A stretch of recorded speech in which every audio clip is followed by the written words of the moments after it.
Ƙasar Brazil ta sanar da 'yan wasan da za su buga mata gurbin shiga gasar cin kofin duniya.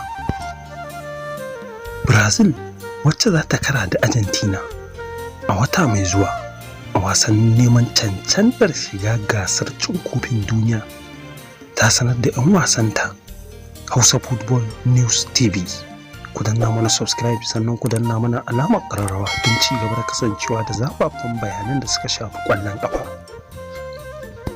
Gilbert Coutinho da Emerson Royal ba sa cikin 'yan wasan Brazil da za su fafata da Chile, Argentina da Peru a wasan neman cancantar shiga gasar cin kofin duniya a farkon watan Satumba. Wannan su ne jerin 'yan wasan da Brazil ta fitar wanda za su fafata.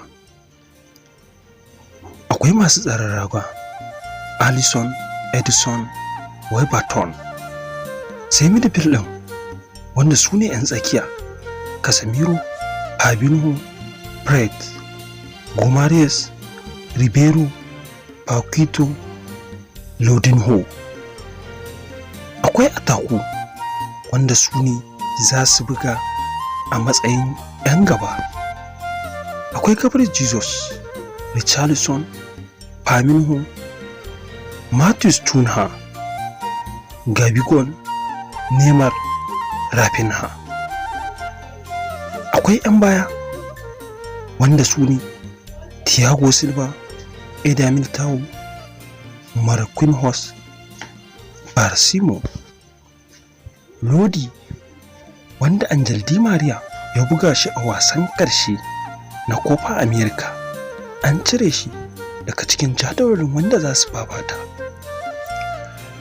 Wa'annan su ne jerin 'yan wasan da ƙungiyar Brazil ta ɗiba don fafatawa a cikin wasannin da za su buga don neman samun gurbin cancantar shiga gasar cin kofin duniya.